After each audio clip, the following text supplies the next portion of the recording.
Bonjour à tous et bienvenue dans une nouvelle Vendée en direct. Nous sommes aujourd'hui à Belvigny et je suis en compagnie de Marie-Laure Guillet qui est à l'origine d'une marque notamment de prêt-à-porter, mais on vous détaillera ça un petit peu plus tard, qui s'appelle Hello Léo. Bonjour Marie-Laure.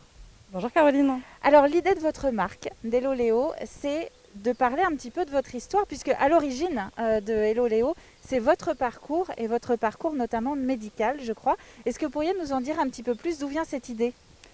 Eh bien, je suis diabétique depuis un petit peu plus de 10 ans maintenant. Et à l'occasion d'une réflexion sur mon parcours professionnel, j'ai eu envie de trouver une activité qui ait du sens et qui fasse du bien à moi et aux autres. Et quoi de plus évident finalement que de reprendre mon histoire de diabétique pour me lancer. Vous avez aujourd'hui une trentaine d'années. Cette annonce, donc l'annonce du diabète chez vous, ça s'est passé il y a 10 ans, c'est ça ? Vous aviez 25 ans ? Ça s'est passé il y a 10 ans, j'avais 25 ans, c'était en janvier 2010. Et à partir de là, c'est tout un monde qui change, un quotidien en tout cas.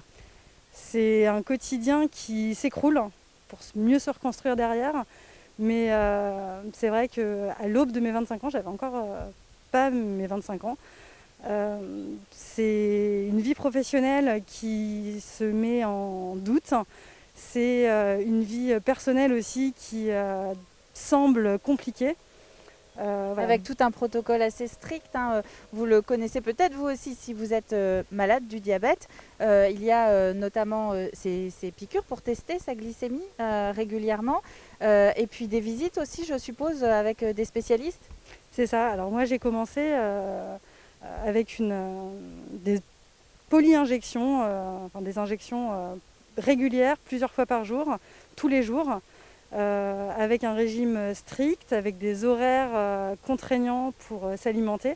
J'étais vraiment dans un schéma très compliqué, très contraignant, mais qui est le schéma en fait que doivent suivre les néo-diabétiques en fait. Et c'est vrai que toutes ces contraintes m'ont fait penser que ma vie s'effondrait en fait. C'était vraiment le ciel m'est tombé sur la tête en fait au moment de cette annonce et de ce début de diagnostic. Et donc 10 ans plus tard, suite à cet effondrement, il faut reconstruire. Et donc parmi cette reconstruction, cette idée justement de trouver, vous le disiez au début, un sens notamment à votre quotidien, donc à votre métier, puisqu'en général le travail ça prend une bonne partie du quotidien. Et donc là vous avez délaissé un petit peu le marketing. C'est ça. Pour vous lancer dans cette création de lignes de prêt-à-porter. Le prêt-à-porter, c'est pourquoi ce créneau-là ? Pourquoi ce créneau-là ? Parce que il y a beaucoup de marques qui se lancent aussi sur des messages, qui véhiculent en fait des messages au travers le prêt-à-porter. Et ça me semblait aussi être une façon la façon la plus marquante finalement de s'afficher et d'afficher la douceur que j'avais envie de mettre en avant. Parce que ce qu'on disait en préparant l'émission, c'est que on va sur votre site, Hello Léo, on voit un petit peu ce que vous proposez. Ce sont des sweats notamment, des t-shirts avec un mot-clé, si on peut dire. Alors, moi, naïvement, je vous disais, bah oui, le mot-clé, il est choisi sur le côté douceur. Et vous me disiez que oui, mais il y a quand même une deuxième lecture. C'est que quand on est atteint de diabète, ces mots, que ce soit sweet, que ce soit douce, ça a quand même une signification particulière. Évidemment, puisqu'aujourd'hui...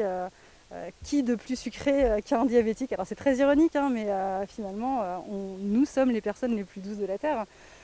Donc oui, voilà, mes messages, en fait, les petits mantras se veulent justement une retranscription de cette douceur.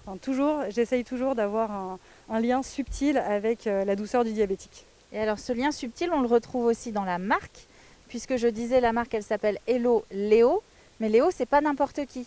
Non, Léo, c'est pas n'importe qui, c'est Leonard Thompson, qui est le premier patient diabétique à avoir été traité par insuline.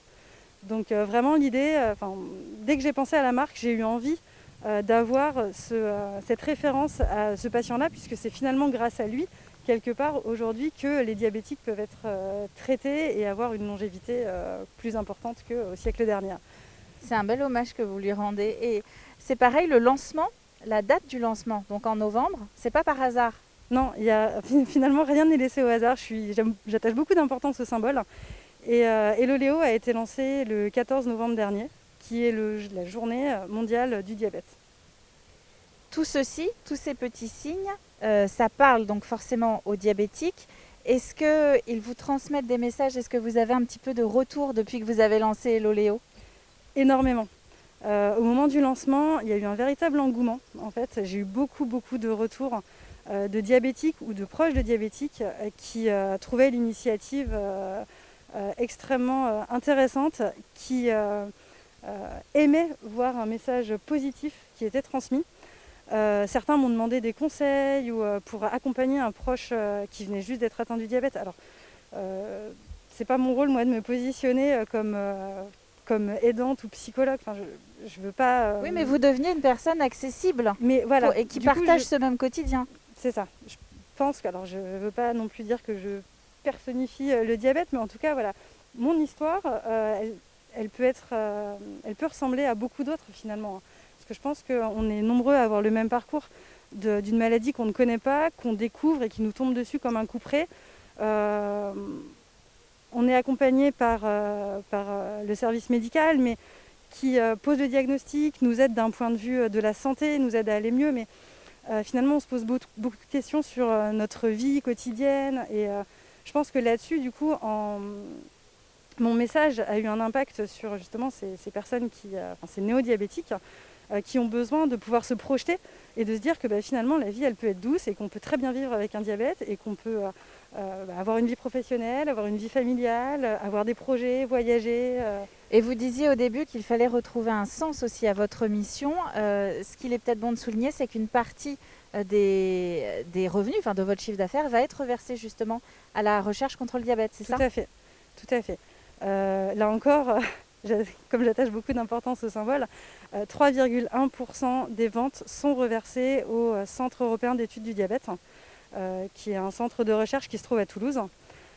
Pourquoi 3, n'importe quoi, à Strasbourg, je suis désolée pour le C2ED. Voilà, ils vous en voudront pas, c'est corrigé. Donc pourquoi 3,1? Et pourquoi 3,1 puisque c'est la glycémie capillaire qu'on m'a annoncée quand je suis arrivée à l'hôpital. Tout un symbole jusqu'au bout. C'est ça. Merci Marie-Laure.